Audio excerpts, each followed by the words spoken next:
Hey everybody, and welcome back to the channel. In this video I'm going to be building and painting this 1/52nd scale Snowspeeder. And I'm also going to build at a base that's probably a little bit different to what you'd expect. But we'll get to that a little later on in the video. But for now, the first thing I needed to do was to decide what would be the best way of painting this kit. So after laying everything out in front of me, I thought the most logical place to start would probably be the cockpit.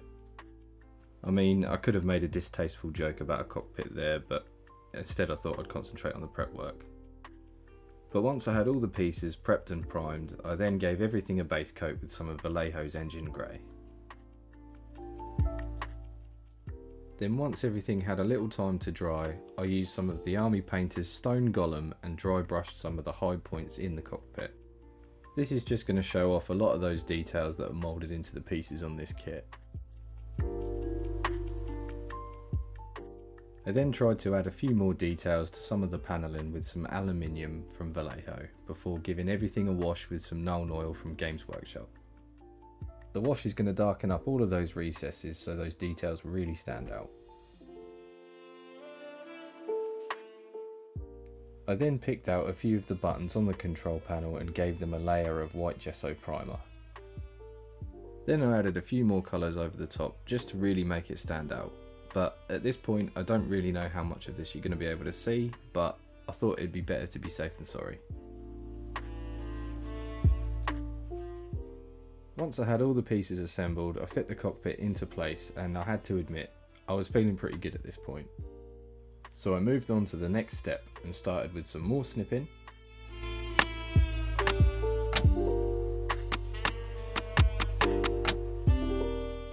and some more masking, before putting the rest of the pieces together.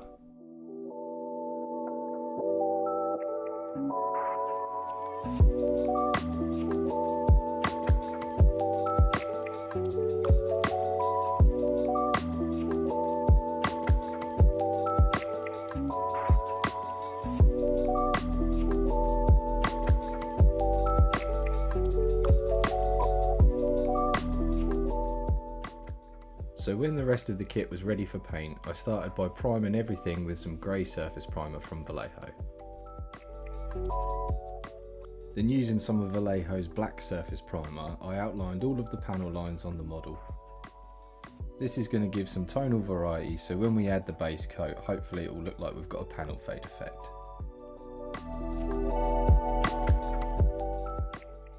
And while I had the airbrush loaded up with black primer, I painted the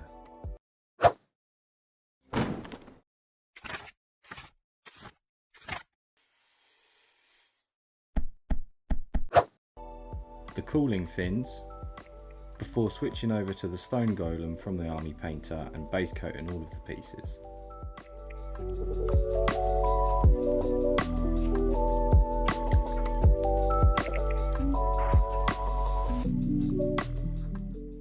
I then used some more of the aluminium paint and dry brushed the back of the cooling fins to give the impression of a little wear.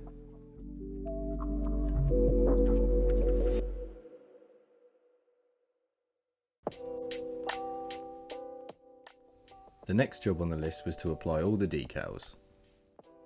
I didn't use anything fancy here, I just soaked the decals in a little bit of tap water before sliding them off the paper into position.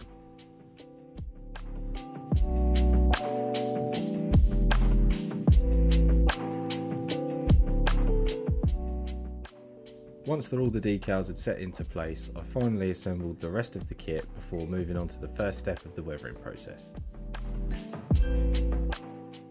Using a small piece of sponge, I dabbed on some more of the stone golem over the top of the decals to make it look like the paint had chipped. Then it was time to apply a wash. I decided to use an enamel wash from AK for this job, mainly because this is a really dark grey rather than a black, and it's going to suit the overall paint job a little bit better and give us a nice grimy look. So after letting capillary action do its thing, I left the enamel to dry for an hour or two before I could start the cleanup process. Removing the enamel is actually a really easy job. I just used a little bit of white spirit on the end of a Q-tip and slowly brushed it away from the areas I didn't want it to be. I just took my time and concentrated on leaving most of the enamel in the panel lines, and obviously in any areas where grime might naturally build up. And in no time at all I had a nice grimy looking Snowspeeder that was ready for the next step.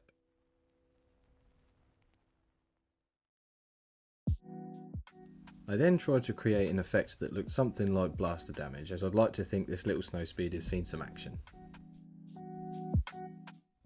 I applied a few dark pigment powders using a Q-tip and then tried to feather out the effect using a soft makeup brush. I did this in a few random spots until I had a look that I was happy with. Then to seal all the pigment powders in, I gave it a quick blast with some matte varnish through the airbrush.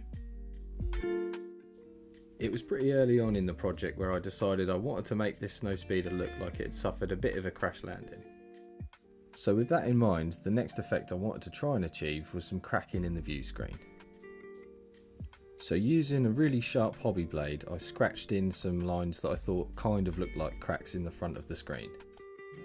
I did this step before removing the masking tape just to reduce the risk of slipping with the knife. After removing the tape, I took a step back just to check out the effect. And you know what? I'll take it. It's okay. It could be better, but I think it could be a lot worse, and there's not really any turning back now. So I removed the rest of the tape and I finally had a Snowspeeder that was finished. But there was still lots of work to do, so I put the speeder to one side and turned my attention to the base. I started with a few pieces of packing foam that I'd cut to size off camera. Then using the speeder as a rough guide, I could start to slowly map out the terrain. Then I could come in with the hot wire cutter and slowly start cutting through the foam to create some interesting landforms. I tried to create a smooth slope at the front of the piece just to create a little bit more visual interest. And then for the area that would be behind the Snowspeeder, I tried to concentrate on giving it a little bit more height. I just kept removing small amounts of foam until I had a look that I was happy with, and then using a little hot glue I set everything permanently in place. The next feature I wanted to add was some rocky outcrops just behind the speeder. So using the hot glue and some landscaping bark, I slowly started to build up what would be my rocky outcrops at the back of the piece.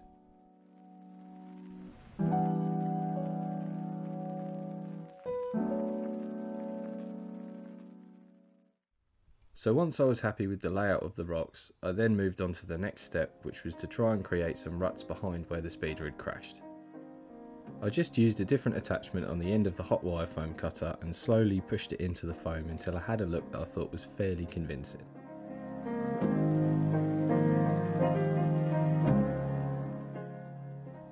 Then it was time to mix up a little bit of sculptor mould.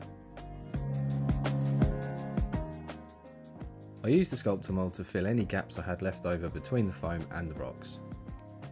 This is also going to give me a nice base to work off of and give the foam that little bit more protection. I used a couple of sculpting tools just to push the sculptor mould into the areas that were a little hard to reach, and an old paintbrush with a little bit of water just to smooth everything out.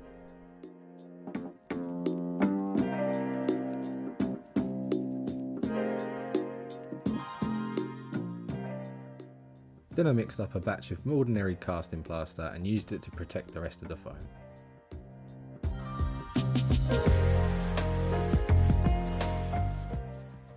Once that had all had a little time to dry, I mixed up another small batch of sculptor mould to try and create an impression of where the speeder had crashed. So while the sculptor mould was still wet, I used a small piece of plastic sheet and laid it over the top to protect the speeder's nice shiny new paint job. After applying a little bit of pressure and filling in any gaps with some more sculptor mould, I was left with a nice indentation.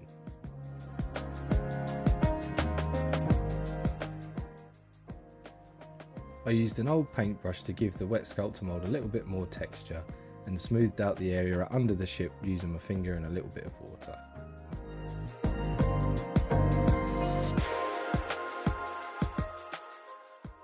And speaking of added texture, I then sprinkled some smaller stones between the rocks just to give them that extra bit of detail.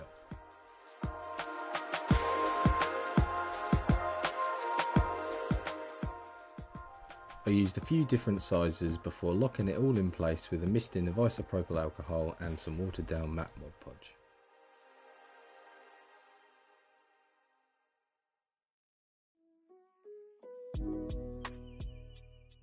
So while all those textures on the terrain was drying, I then turned my attention to the base.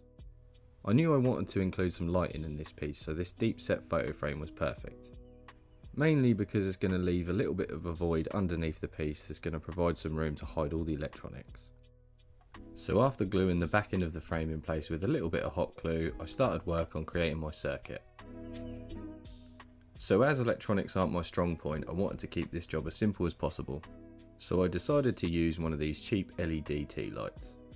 This is going to be ideal for this job because I can use the housing, the battery pack and the LED all for the same circuit. I started by removing the LED and the switch from the housing.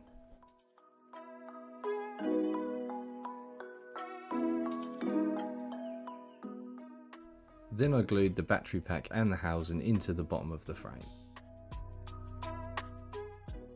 Because I'd removed the switch from the tea light, I then needed to relocate it. I wanted to go for something that was a little bit more durable, so I decided to use a toggle switch.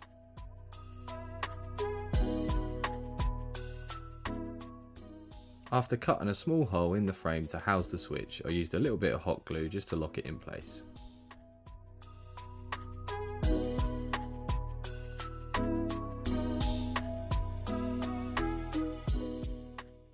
Then after some, let's be honest, pretty shambolic soldering, I took a minute to test my circuit, and to my surprise, it actually worked first time, so I was pretty pleased with that.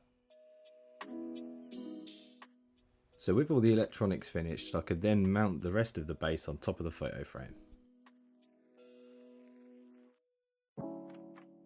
And because I'm quite impatient and didn't want to hang around and wait for glue to dry, I used some double-sided tape for this. Then I used some polypropylene sheet that I'd cut to size off camera to create a fascia. This is just going to tidy up the sides a little bit.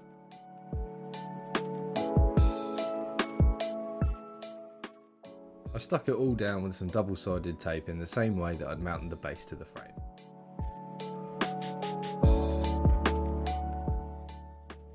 Then using yet some more sculptor mould, I could then come in and fill in any gaps and bring the terrain to the same height as the fascia, just to give us a nice smooth transition. Then once all that had dried, I gave the front section of the piece a quick coat of some black gesso primer. This is because I wanted to apply some of Games Workshop's Agralan earth to the front of the piece to try and achieve a cracked earth effect. So the black gesso really is just my way of making sure it's definitely going to have something to stick to. I started by applying a thin coat across the whole section before coming in with some more of the paste to thicken up some random areas. Hopefully this will give me a little bit of variation in the size of the cracks once the paste is set. So once I was happy with the application, I set it to one side and let it all dry overnight. And the next day I was greeted with this really cool looking cracking effect. And I'm not entirely sure what I was worried about because the crackle paste had worked so well it actually pulled the black gesso primer away with it. So it's a pretty good product. So I finally had most of my textures in place, and let's face it, it was starting to look like a little bit of a mess at this point. So let's try and get everything tied together and give it a nice uniform coat of primer. So using the airbrush, I gave the entire piece a coat of Vallejo's black surface primer.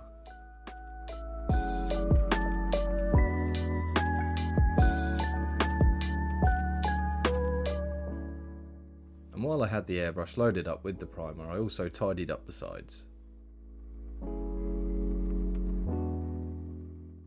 Then using some more of the grey surface primer, I gave the entire piece a highlight by spraying it from the top down. This is probably one of my favourite parts of the painting process. Just because all those textures that you took your time to make sure you got right really start to make sense at this point. It kind of goes from looking like a big jumbled mess to something that you can really work with. You can also use it as an opportunity to identify any areas you're not really very happy with. For me, for example, at this point I realised that the area behind the crackle paste was a little bit too smooth and I needed some more texture there. So it was at this point I decided to apply some more sand to the piece. Okay, I know what you're thinking. Rocks, dried cracked earth, now sand? What is he on about? I thought this was supposed to be a Snowspeeder diorama. And you'd be right to think that, but just hear me out. So a little while ago I was reading an article on Wikipedia. And it turns out Saw Gerrera and his partisans had access to a few T-47 airspeeders during their insurgency on the planet Jeddah. Now, I'm not trying to justify why I decided to make a desert diorama with a Snowspeeder on it, but I'm not gonna lie, I was pretty happy to have an excuse. So yeah, maybe our buddy Two Tubes took it out on a test flight and it didn't go so well. So anyway, back to painting. The next thing to do was to get all the base coats applied, so I picked out a few sandy colours from Vallejo. I started by giving the area at the front of the piece a base coat with some of Vallejo's brown sand, and any areas between the larger rocks.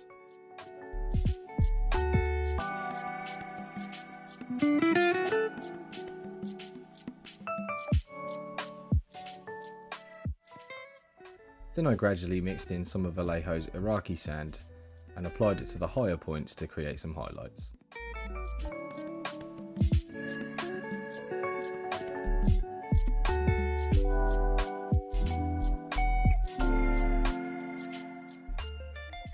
Then for the rocks I used some of Vallejo's orange brown.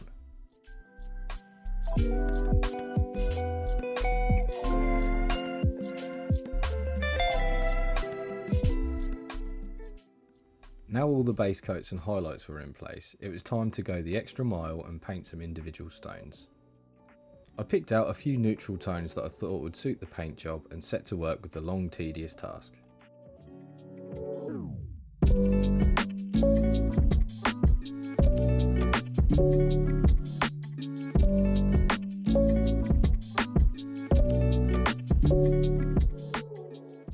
This is certainly one of those jobs that does take quite a while. I mean, if I had to guess, I think this probably took me about 3 hours to finish. But I definitely think it's one that's worth doing because it can add that extra layer of realism to the piece. But it's not such a big deal for me because I'm quite strange. I find this process oddly satisfying. So now all the stones were painted, I could then move on to locking all of the colours together with some enamel washes. This is another really easy step because unlike some acrylic washes, enamels tend to have a lot lower surface tension. So basically what this means is the wash is going to flow into the gaps a lot better and give us a little bit more of a subtle effect. Then you can introduce a little bit of white spirit between each application to blend each colour together.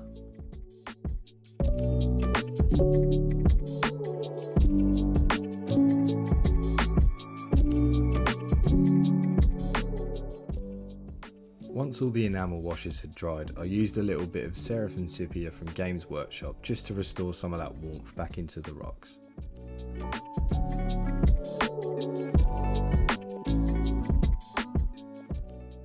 Then I put the piece to one side and made sure it had a few hours of drying time before moving on to the next step.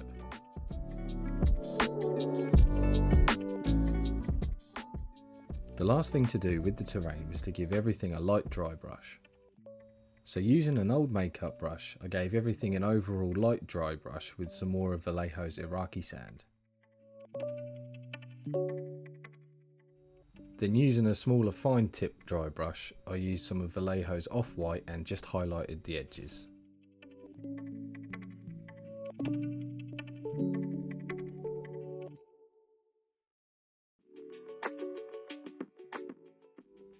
Now all the terrain was finished, there was a few more things I needed to do to the sand speeder. The first thing on the list was to try and blend it in a little better with the terrain. So I used some of the same enamel wash I had used on the terrain and applied it around the side of the speeder to give it a dusty, sandy look.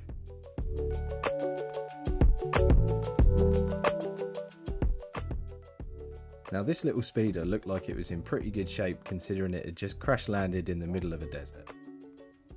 So the next thing I needed to do was try and model some crash damage. So I very cautiously used my heat gun to try and melt some bends into the blaster cannons. I applied just enough heat to make the plastic soft enough to manipulate before bending it into position and letting it cool. To say I was nervous about this bit would be a huge understatement. I mean, who wants to see something they've spent hours working on just go up in smoke? But luckily for me, it all went to plan and I was pretty pleased with the finished result.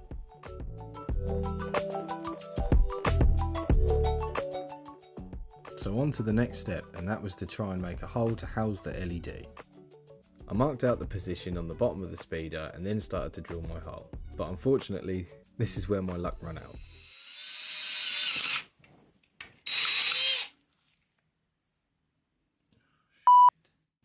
I know, pretty painful to watch, right? But I should have seen it coming a mile away, but I think it had been a very long day. So I just took a deep breath, had a little think, and then started drilling again from the other side. So once I'd finally managed to drill a hole all the way through, I then took an engraving tool in the end of the Dremel to try and emphasise some of that crash damage.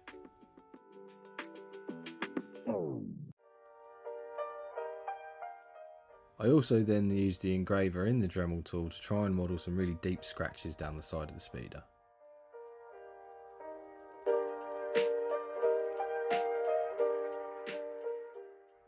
When I was happy I'd made enough scratches, I then used some more of the engine grey from Vallejo to fill them in. And once that first layer had dried, I then come in with some more of the aluminium paint and painted a thin streak down the middle of each scratch, just to try and make it look like fresh metal.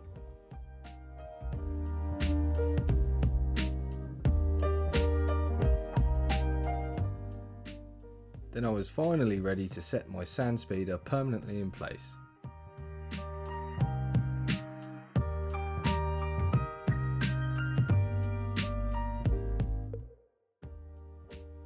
Then I used the airbrush to paint on some scorch marks on the speeder and the crash ruts.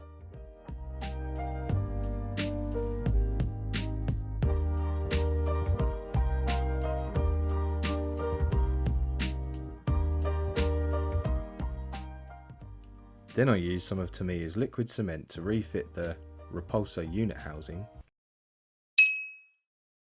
back into place.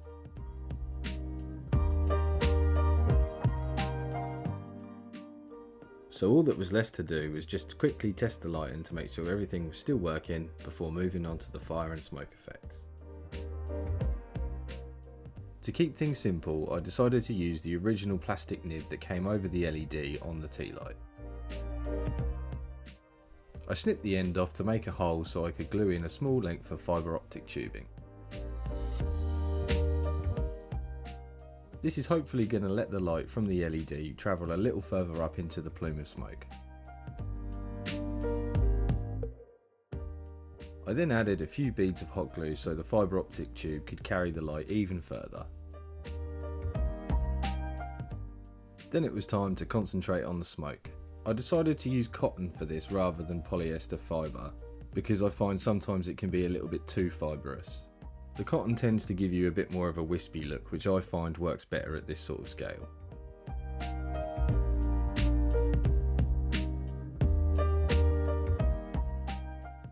So once I had the cotton into a shape that I was happy with, I used a little super glue gel to hold it in place. Then I applied some very heavily watered down orange paint through the airbrush to give the smoke a nice orange tint. I made sure I applied this from the bottom outwards because I only really wanted the paint to catch the edges.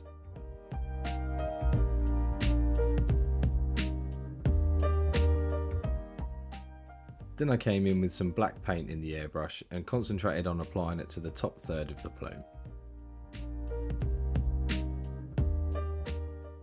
Hopefully this is going to make it look like the fire is the hottest at the base of the plume. Then once that had a little time to dry, I could fit the smoke plume into place and tidy up any overhanging cotton.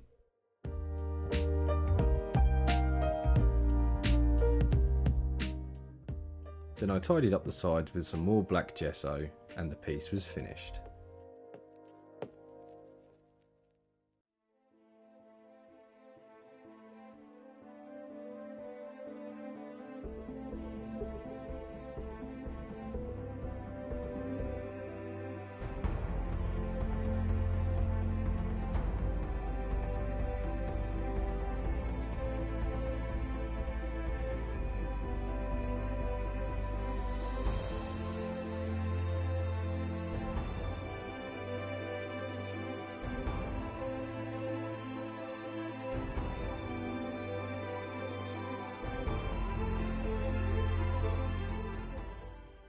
So that's my finished Snowspeeder diorama. Thanks so much for watching, and please let me know what you think in the comment section below. And if you like this video, please consider subscribing to see future content. But for now, thanks again for watching, and I'll see you in the next one.